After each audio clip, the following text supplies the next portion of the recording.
नमस्कार। आज 9 सितंबर 2020 दिन बुधवार हो चुका है। चलिए बढ़ते हैं आज के मुख्य समाचार और देश भर की बड़ी खबरों पर।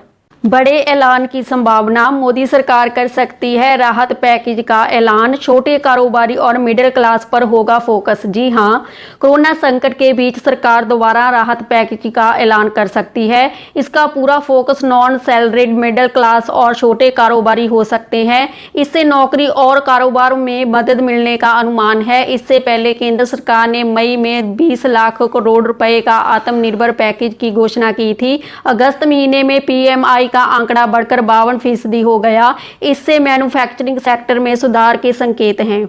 सुशांत की मौत के 84 दिन बाद रिया अरेस्ट। ड्रग्स केस में लगातार 3 दिन पूछताछ के बाद नारकोटिक्स ब्यूरो ने रिया को गिरफ्तार किया। मेडिकल चेकअप के बाद कोर्ट में पेशी होगी। जी हां, एक्टर सुशांत सिंह राजपूत की मौत के 84 दिन बाद नारकोटिक्स कंट्रोल ब्यूरो ने मंगलवार को बड़ी कार्रवाई की।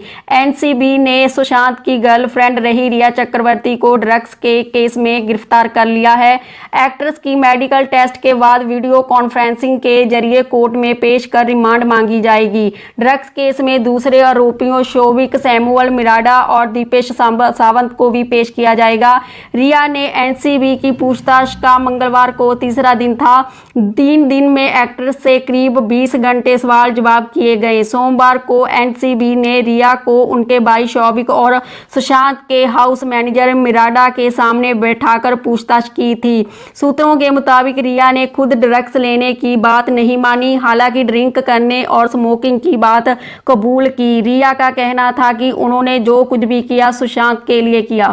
हाई कोर्ट का आदेश, निजी स्कूल 3 किस्तों में ट्यूशन फीस का 70% ले सकेंगे। कोरोना काल में निजी स्कूलों की फीस पर बड़ा फैसला। जी हां, कोरोना काल में निजी स्कूलों की फीस वसूली को लेकर हाई कोर्ट ने बड़ा फैसला दिया है। कोर्ट ने निजी स्कूल संचालकों को राहत देते हुए ये व्यवस्था की है कि वे ट्यूशन फीस 70% राशि अभिभावकों से 3 किस्तों में वसूल सकेंगे। कोर्ट ने कहा है कि ये 3 किस्तें मार्च 2020 से 30 सितंबर 2020, 30 नवंबर 2020 और 31 जनवरी 2021 को ली जाएं। वहीं अदालत ने स्पष्ट किया है कि ये फीस नहीं देने पर स्टूडेंट्स को केवल ऑनलाइन क्लासेस में शामिल होने की मंजूरी नहीं दी जाए, लेकिन उस स्टूडेंट का नाम स्कूल से नहीं काटा जाए। पीएम गरीब कल्याण पैकेज, 42 करोड़ लोगों ने लाभ ले लिया। जी हां, केंद्र सरकार ने 1.5 लाख करोड़ रुपए के प्रधानमंत्री गरीब कल्याण पैकेज के तहत महिलाओं, गरीब बुजुर्गों और किसानों के लिए मुफ्त अनाज और नकद भुगतान की घोषणा की। पैकेज के तहत अब तक करीब 42 करोड़ गरीबों को 62,820 करोड़ रुपए की वित्तीय सहायता दी जा चुकी है, जिसमें 10,325 करोड़ रुपए महिलाओं के जनधन खातों में डाले गए हैं। 2,814 करोड़ रुपए बुजुर्गों, विधवाओं और दिव्यांगों के खातों में डाले गए। इसके अलावा 4,997 करोड़ रुपए की वित्तीय सहायता दी गई है। ऑफिसर स्केल 1 और ऑफिस असिस्टेंट का IBPS RRB 2020 online pre exam स्थगित। 12 और 13 सितंबर को आयोजित होनी थी परीक्षा। जी हां, इंस्टीट्यूट ने 12 और 13 सितंबर 2020 को होने वाली ऑफिसर स्केल 1 और ऑफिस असिस्टेंट की ऑनलाइन प्राथमिक परीक्षाएं स्थगित कर दी हैं।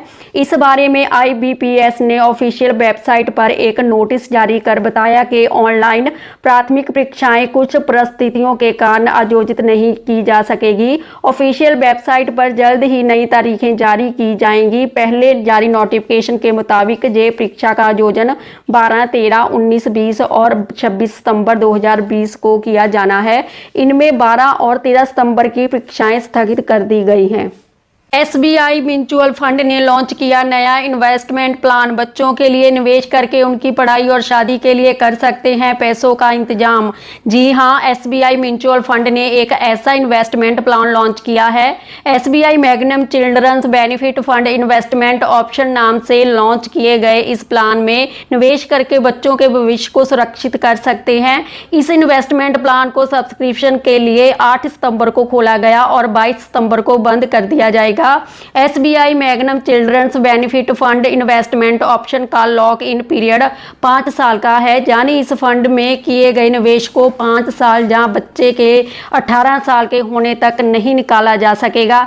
SBI का ये नया फंड 1 से लेकर 14 साल तक की उम्र के बच्चों के लिए बहुत बढ़िया है। पटना में 21 सितंबर से खुलेंगे स्कूल और ओपन थिएटर, इन शर्तों का करना पड़ेगा पालन। जी हां, देश भर में कोरोना संक्रमण के नए मामले भले ही तेजी से बढ़ रहे हों, लेकिन इसी तेजी के साथ सरकार पाबंदियां भी हटा रही है। कोरोना वायरस के चलते पिछले 5 महीनों से स्कूल कॉलेज बंद चल रहे हैं, अब तक इनके खुलने की राह नजर नहीं आ रही है। इसी बीच बिहार में लागू अनलॉक के बीच पटना में लोगों को बड़ी राहत दी गई है। पटना के DM कुमार रवि ने आदेश जारी कर कहा है कि 21 सितंबर से कक्षा 9वीं से 12वीं तक के छात्रों के लिए शिक्षण संस्थानों को खोल दिया जाएगा। अनलॉक को लेकर DM की ओर से ये आदेश जारी किया गया है। इसके तहत कंटेनमेंट जोन के बाहर सभी गतिविधियों की अनुमति प्रदान की जाएगी। इस नए आदेश के तहत 9वीं से 12वीं तक के छात्र स्कूल के शिक्षकों से मुलाकात कर सकते हैं, लेकिन इसके लिए अभिभावकों की इजाज़त लेनी जरूरी होगी। भारत, इजराइल और अमेरिका 5G टेक्नोलॉजी डेवलप करेंगे। बेंगलुरु के अलावा तेल अवीव और सिलिकॉन वैली में इस पर काम होगा। जी हां, भारत, अमेरिका और इजराइल 5G कम्युनिकेशन नेटवर्क पर मिलकर काम करेंगे। एक अमेरिकी अधिकारी ने न्यूज़ एजेंसी को दिए इंटरव्यू में इसकी जानकारी दी। इस टेक्नोलॉजी पर रिसर्च तीनों देशों के 3 टेक्नोलॉजी हब में होगा। ये 3 शहर हैं बेंगलुरु, सिलिकॉन वैली और तेल अवीव। अमेरिका, इजराइल और अमेरिका कतई नहीं चाहते कि चीन की कंपनियां इस मामले में विस्तार करें।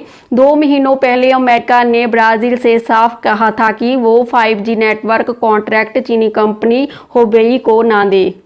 राफेल इंडक्शन सेरेमनी में शामिल होने 10 सितंबर को भारत आएगी फ्रांस की रक्षा मंत्री फ्लोरेंस पार्ली। गलवान झड़प के बाद भारत आने वाली पहली विदेशी नेता। जी हां, फ्रांस की रक्षा मंत्री फ्लोरेंस पार्ली 10 सितंबर को भारत पहुंचेगी। वो अंबाला एयरफोर्स बेस पर होने वाली राफेल जेट्स इंडक्शन सेरेमनी में शामिल होंगी।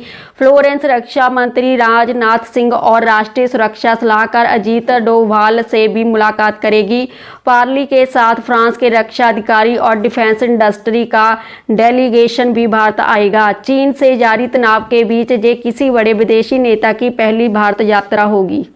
चीन ने दुनिया को दिखाई अपनी पहली कोरोना वैक्सीन की तस्वीर। बीजिंग ट्रेड फेयर में इंजेक्शन के रूप में नजर आया टीका। जी हां, चीनी वैक्सीन की पहली झलक सोमवार को बीजिंग ट्रेड फेयर में दिखाई दी। इस दौरान 2 वैक्सीन पेश की गई। पहली वैक्सीन कोरोनावेक है, जिसे चीनी कंपनी सिनोवेक बायोटेक ने तैयार किया है। ट्रेड फेयर में इसे इंजेक्शन के रूप में पेश किया गया है। वैक्सीन तैयार करने के लिए फैक्ट्री तैयार की जा चुकी है। इसकी मदद से 1 साल में वैक्सीन के 30 करोड़ डोज तैयार किए जा सकेंगे। इसके अलावा दूसरी चीनी फार्मा कंपनी सिनोफार्म ने भी अपनी वैक्सीन को पेश किया। सिनोफार्मा के चेयरमैन के मुताबिक वैक्सीन के 2 डोज की कीमत लगभग 10,000 से कम होगी, जो इस साल के अंत तक बाजार में आ सकती है। बिजली बिल में मिली बड़ी राहत, दिल्ली सरकार ने फिक्स्ड चार्ज अदा किया। जी हां, दिल्ली वालों के लिए अच्छी खबर है। दिल्ली इलेक्ट्रिसिटी रेगुलेटरी कमीशन ने लॉकडाउन के दौरान अप्रैल 2020 और मई 2020 के दौरान बिजली के फिक्स्ड चार्ज को 50% तक घटा दिया है। इससे सरकार पर करीब 160 करोड़ रुपए का बोझ पड़ेगा। इस दायरे में गैर घरेलू, कमर्शियल और इंडस्ट्री के ग्राहक आएंगे। इस दौरान इन ग्राहकों से 250 रुपए प्रति किलोवाट की जगह 125 रुपए प्रति किलोवाट चार्ज लिया जाएगा। इससे लगभग 44,000 इंडस्ट्रियल ग्राहक और 10 लाख गैर घरेलू और कमर्शियल उपभोक्ताओं को फायदा होगा। आयोग के आदेश पर मुख्यमंत्री अरविंद केजरीवाल का कहना है कि दिल्ली सरकार संकट की इस घड़ी में दिल्ली के लोगों के साथ खड़ी है। फिक्स्ड चार्ज में राहत देने से कोरोना के कारण दिक्कतों का सामना कर रहे लाखों लोगों को मदद मिलेगी। पंजाब में इस साल रिटायर्ड नहीं होंगे डॉक्टर्स। संक्रमण के बढ़ते मामलों को देखते हुए सीएम ने सभी का सेवा काल बढ़ाया। जी हां, पंजाब में कोरोना महामारी के चलते सोमवार को प्रदेश के मुख्यमंत्री कैप्टन अमरिंदर सिंह ने 25 विधायकों के साथ हालात से निपटने के इंतजामों को लेकर समीक्षा बैठक की। पंजाब के मुख्यमंत्री कैप्टन अमरिंदर सिंह ने सोमवार को 60 वर्ष से कम आयु के सभी रिटायर्ड हो रहे डॉक्टरों और माहिरों को 3 महीनों का विस्तार देने का ऐलान किया है। कैप्टन अमरिंदर सिंह ने विधायकों को बताया कि समाज में कोरोना मरीजों के साथ कोई भेदभाव न हो, इस बारे में सारे जिला उपायुक्तों को सर्कुलर जारी कर दिया है। आईएमडी ने कहा, झमाझम बारिश के लिए हो जाइए तैयार, फिर बदलेगा मौसम। जी हां, मौसम विभाग के मुताबिक देश भर में अब तक सामान्य से 7% ज़्यादा बारिश हो चुकी है। मानसून के फिलहाल जारी रहने की संभावना है। सितंबर के तीसरे सप्ताह से देश के कई हिस्सों में ज़्यादा बारिश हो सकती है। मौसम विभाग के मुताबिक इस साल बारिश को लेकर जारी किए गए पूर्वानुमान 80% से ज़्यादा सही साबित हुए। पृथ्वी विज्ञान मंत्रालय के मुताबिक इस साल देश के ज़्यादातर हिस्से में दक्षिण पश्चिम मानसून में अच्छी बारिश हुई है। इस साल फसलों के बेहतर उत्पादन से किसानों को काफ़ी फायदा होने की उम्मीद है। इससे देश की अर्थव्यवस्था को भी मदद मिलेगी। अगर हमारी वीडियो पसंद आई तो इसे लाइक, शेयर और सब्सक्राइब कर दें। बेल आइकॉन को भी क्लिक कर दें ताकि हमारी रोज़ की ताज़ा खबरें आप तक पहुंच सके। इसी के साथ अलविदा कहते हैं। धन्यवाद।